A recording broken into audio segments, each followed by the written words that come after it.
Bonjour à toutes et à tous. Pour la vidéo de cette semaine, je voulais parler des critiques. C'est un grand sujet pour l'entrepreneur, surtout dans ses débuts, parce que quand on commence, et ça s'arrête pas d'ailleurs par la suite, on peut faire face à de nombreuses critiques extérieures. Ces critiques viennent de nos proches, mais aussi du monde qui nous entoure, et surtout, lorsqu'on avance, il va falloir aussi être capable de faire face à ces critiques-là parce que la plupart du temps, en fait, elles sont là pour nous apprendre quelque chose. Et à d'autres moments, justement, il y a la question à se poser, est-ce que cette critique est vraiment utile pour moi? Est-ce qu'elle fait sens? Et je pense que le grand sujet et la grande question de cette vidéo, que beaucoup me demandent, c'est quand est-ce qu'une critique peut être considérée comme importante? Dans le monde des critiques, je dirais qu'il faut faire le tri. Euh, J'invite chacun d'entre vous à faire la distinction entre une critique qui vient des peurs de la personne. Donc ça, c'est un exemple qu'on trouve beaucoup dans la sphère proche, c'est-à-dire que lorsqu'on prend une décision qui sort de notre boîte ou zone de confort, les gens vont se dire mais qu'est-ce que tu fais, c'est complètement fou, c'est irrationnel, etc. Parce que eux, ils sont encore dans cette zone de confort-là et qu'ils n'en sont pas sortis, donc ils ne peuvent pas comprendre votre décision. Ça, c'est une chose. Donc là, on est sur un genre de une critique qui est en fait basée sur les peurs, c'est-à-dire que la personne a peur de ce genre de décision pour elle-même, donc elle va en quelque sorte, sans s'en rendre compte, inconsciemment imposer cette peur sur vous. Et après on a les critiques que l'on considère comme bienvenues, dans le sens où quelqu'un proche ou de l'extérieur voit la chose de son point de vue et vous dit «Ah moi ça me fait penser à ça» ou «Ça me rend mal à l'aise» ou euh, une décision que vous avez prise et paraît tellement extravagante par rapport à ce que vous êtes. Enfin bref, il y a vraiment d'autres types de critiques qui, elles, sont les bienvenues. Ces critiques-là, parce que à un moment donné, c'est bien d'avoir un point de vue extérieur. C'est pour ça aussi qu'on prend un coach, parce qu'un coach va vous donner un miroir. Donc c'est pas un point de vue extérieur, hein, un miroir sur vous, pour voir comment véritablement vous pensez, votre système de fonctionnement. Là, lorsqu'on est dans la vie de tous les jours, il y a des critiques utiles dans le sens où il y a des personnes bienveillantes qui vont vouloir nous donner des points importants sur lesquels on peut travailler, continuer à travailler. En fait, c'est comme si on nous donnait les prochaines étapes. Vous savez, lorsque vous travaillez pour quelqu'un, on vous donne une liste de tâches, vous faites la liste de tâches, vous revenez vers la personne, vous dites ça y est, c'est fait. Et il va vous redonner une autre liste de tâches.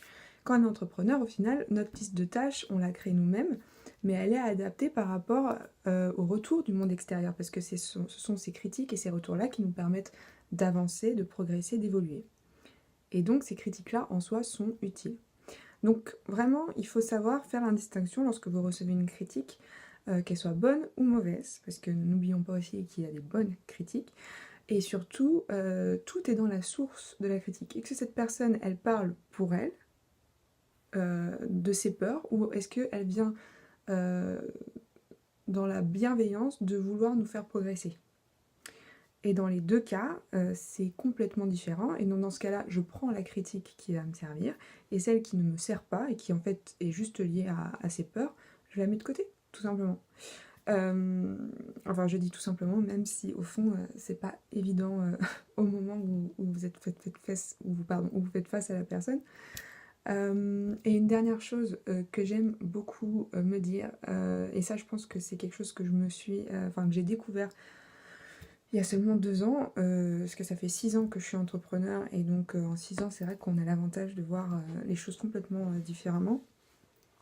C'est en fait lorsque la personne vous donne ou vous dit quelque chose par rapport à ce que vous faites, donc ça peut être une critique ou un jugement de valeur ou peu importe, se poser la question, la personne qui me donne cette information-là, elle en est où dans sa vie?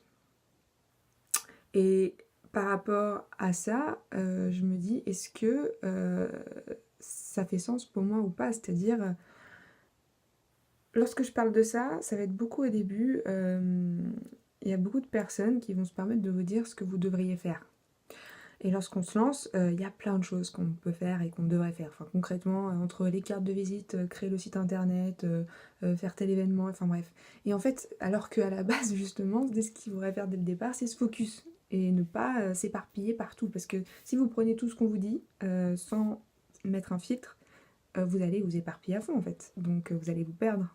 Et donc perdre de la, comment dire, de la matière. Parce qu'en fait, si vous êtes vraiment très focus, ça va créer quelque chose de beaucoup plus gros que si vous vous éparpillez, ça prendra plus de temps. Et j'aime bien me dire à chaque fois, la personne qui me parle ou qui me donne cette information-là, est-ce que sa vie me correspond? Est-ce que là où elle va, ou là elle se trouve, c'est là où je veux me rendre? Vous voyez ce que je veux dire?